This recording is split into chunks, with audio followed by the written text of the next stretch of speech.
Welcome to the market money magnet guys. आज यहाँ इस वीडियो में हम बात करने वाले हैं कोल इंडिया लिमिटेड के बारे में। Coal India limited at the time of closing आप देख सकते हो 1.90% की तेज़ी में देखने को मिला, लेकिन यही स्टॉक मार्केट शुरू होते से मोर देन 5% की गिरावट में था।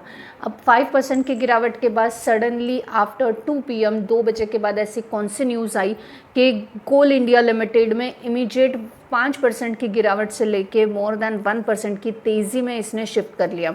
तो आज हम यहाँ इस वीडियो में सारी डिटेल जानने वाले हैं। सबसे पहले तो गिरावट क्यों थी, इसका इन्वेस्टर्स में इम्पैक्ट क्या था और सडनली आने वाली इस तेज़ी के पीछे के रीजंस क्या थे। सबसे पहले अगर हम बात करें तो कोल इंडिया लिमिटेड में जो 5 to 6% की गिरावट थी उसके पीछे का रीज़न हम जानें तो वो है गवर्नमेंट ने अनाउंस किया है OFS in coal India with the base offer of 1% equity and 1% green shoe option. अब इसका क्या मतलब है, एग्जैक्ट गवर्नमेंट क्या बोल रही है, तो इसके लिए हम थोड़ा सा स्लाइड करेंगे और आर्टिकल के नीचे जाएंगे तो आपको यहाँ पे दिखेगा कि गवर्नमेंट ने OFS ऑफर किया, अनाउंस किया है offer for sale coal India limited में, और उसका बेस जो है 1% equity and additional 1% green shoe option in case of over subscription.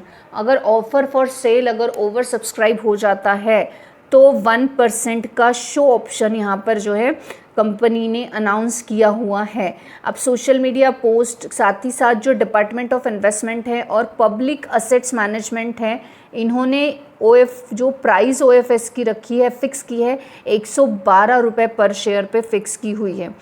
अब हम इसके बारे में बात करेंगे आगे, लेकिन जो ऑफ़र है ये नॉन रिटेलर इन्वेस्टर्स के लिए आज हमें देखने को मिली। तो रिटेल इन्वेस्टर्स पार्टिसिपेट इसमें 29 दिस मंथ के कर सकते हैं, यानी 29 मई को कर सकते हैं। और इसके साथ साथ ये भी बोला गया है कि स्ट्रॉन्ग ऑपरेशनल और फाइनेंशियल परफॉर्मेंस, कंसिस्टेंसी रिटर्न्स के साथ अट्रैक्टिव डिविडेंड्स भी कंपनी का यहाँ पे देखने को मिल रहा है। अब यहाँ पे जो सबसे मेन है कि रीज़न, तो यहाँ पे OFS अनाउंस किया सबसे पहले, ये रीजंस देखने को मिला जिसके वजह से जो कोल इंडिया लिमिटेड है इसमें आज हमें गिरावट देखने को मिली। अगर हम यहाँ पे शॉर्ट में OFS होता क्या है समझे, क्योंकि जब तक OFS आप समझेंगे नहीं तब तक आप इसके पीछे का रीज़न नहीं समझ पाएंगे। तो जो ऑफर फॉर सेल है ये एक लार्ज शेयर होल्डर्स होते हैं, यानी ऑफन गवर्नमेंट PSU कंपनीज़ के, और ये सेल कर रहे हैं अपना स्टेक ओपन मार्केट में।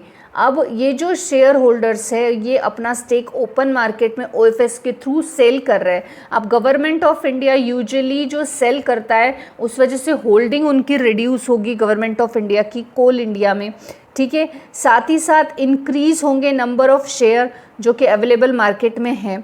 अब OFS क्या है ये तो आप समझ गए, अपना स्टेक जो प्रमोटर है वो बेच रहा है।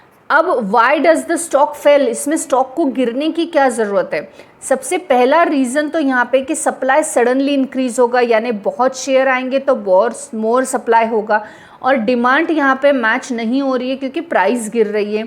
तो बेसिक डिमांड और सप्लाई रूल दोनों भी यहाँ पे जो है कंपैरेटिवली इक्वल नहीं देखने को मिल रहे हैं। दूसरा और मोस्ट इम्पॉर्टेंट रीज़न जिसकी वजह से 6% की गिरावट में हमें ये देखने को मिला वो था डिस्काउंटेड प्राइस का इफेक्ट। अब OFS शेयर जो है यूजुअली ऑफर करते हैं डिस्काउंटेड प्राइस पे जो कि बायर्स को अट्रैक्टिव लगे। फॉर एग्जांपल की अगर बात की जाए, अगर मार्केट प्राइस 500 रुपीज़ है तो OFS का जो प्राइस होगा, ये OFS का प्राइस यहाँ पे 480 में पड़ेगा। अब 480 यानी 20 रुपीज़ का डिस्काउंट हमें देखने को मिल रहा है पर शेयर पे। अब इन्वेस्टर जो है बाइंग चीपर प्राइस पे रहेगा OFS, तो मार्केट प्राइस भी एडजस्ट होते हुए डाउनवर्ड्स में देखने को मिलेगी। ये फॉर एग्जांपल की बात चल रही है। तो यहाँ पे इस चीज़ की वजह से भी हमें जो है कोल इंडिया में निगेटिविटी देखने को मिली। अब निगेटिव सेंटिमेंट्स जो है इन्वेस्टर्स के, गवर्नमेंट का सेलिंग में भी अपसाइड हो या लिमिटेड हो, लेकिन एक फियर और प्रॉफिट बुकिंग क्रिएट करता है। शॉर्ट टर्म लिक्विडिटी भी शिफ्ट होती है, साथ ही साथ वेटेज का इम्पैक्ट भी देखने को मिलता है। कोल इंडिया जो है ये पार्ट है इंडिकेट निफ्टी 50 का, और स्टिल वाइडली ट्रैक्ड भी देखने को मिलता है। अब अगर निफ्टी 50 का ये पार्ट है तो ऑब्वियसली एक बड़ा गिरावट का इम्पैक्ट जो है ब्रॉडर सेंटिमेंट्स पे देखने को मिलने वाला है।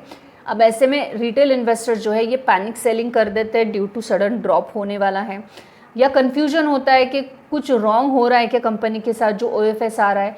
अब इंस्टीट्यूशनल इन्वेस्टर्स जो है ये भी फंड को ऑफ फंड कर लेते हैं क्योंकि OFS का अलॉटमेंट है, शॉर्ट टर्म सेलिंग का प्रेशर बन जाता है।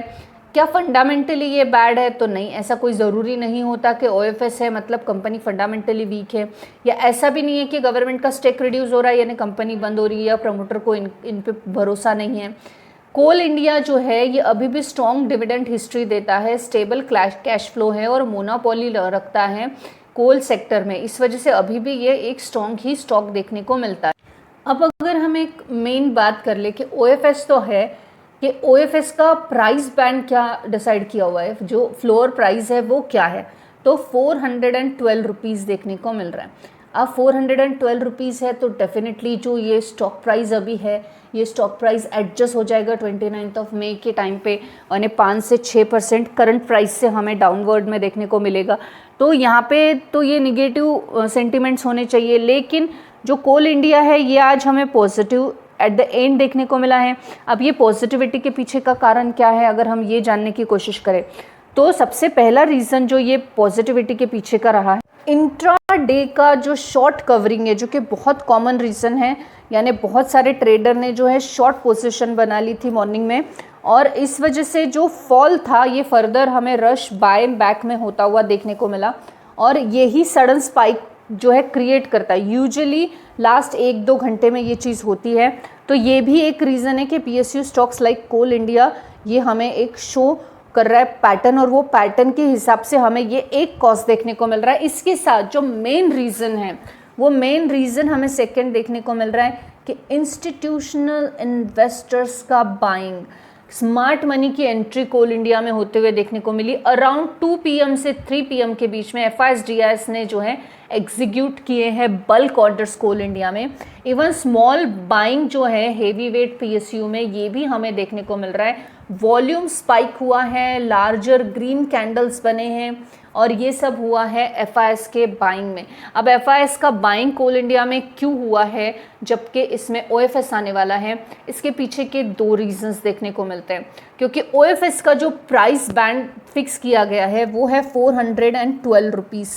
अब 412 रुपीज़ का यदि प्राइस बैंड है और करंट प्राइस 462 रुपीज़ के आसपास है, तो अभी ये बाय करने के बाद एक बाइंग मोमेंटम आएगा। 29 मई को एक शॉर्ट कवरिंग होते हुए देखने को मिलेगी। उस वक्त हमें जो है कोल इंडिया में एक अच्छा हम बोल सकते एक रिटर्न्स की अपॉर्चुनिटी, एक अच्छा पैसा कमाने की अपॉर्चुनिटी देखने को मिलेगी। और ये स्ट्रैटेजी के थ्रू जब OFS आते हैं तो जनरली लोग बाय कर लेते हैं, और जब OFS का 29 होगा, जब OFS की डे होगी रिटेल इन्वेस्टर्स के बाइंग की, उसके पहले सेल कर देते हैं और एक अच्छा प्रॉफिट वहाँ पे जनरेट हो जाता है। सेक्टोरियल मूवमेंट भी इसमें देखने को मिला। डिविडेंड यील्ड जो है ये भी कोल इंडिया का हाई है, और नियरली डिविडेंड सेशन जो है अट्रैक्टिव यील्ड लेवल पर बाय करते हैं एक्यूमुलेटेड डीप की वजह से। अब न्यूज़ रूमर पॉलिसीज़ बस की वजह से भी कुछ किसी ने इसमें बाय किया, जैसे गवर्नमेंट पॉलिसी सपोर्ट हो गया, प्रोडक्शन टारगेट अपडेट हो गया, डिसइन्वेस्टमेंट और स्टेक सेल की क्लियरिटी आ गई, इस वजह से भी बहुत से लोगों ने इसको बाय किया है। अगर टेक्निकल ब्रेकआउट की बात की जाए तो ये स्टॉक एक इम्पॉर्टेंट रेजिस्टेंस लेवल पर है, और इस वजह से एक मोमेंटम ट्रेडर का जंप आना इसमें एक लाजमी था, हम ये बोल सकते थे।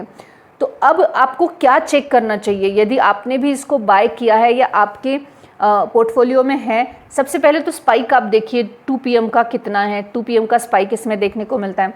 अदर PSU स्टॉक्स का किस तरीके से मोमेंटम है ये भी आप चेक कर सकते हैं, और इसके अलावा एक्सचेंज पे कोई फाइलिंग या न्यू अपडेट है क्या ये भी आप चेक कर सकते हैं, अगर इस जो मेरी इन्फॉर्मेशन के बाद भी आप और इन्फॉर्मेशन कोल इंडिया के बारे में चाहते हैं तो। This information is only for the educational purpose. I am not giving any recommendation here, neither buy nor sell. I hope this information is informative for you. Thanks for watching.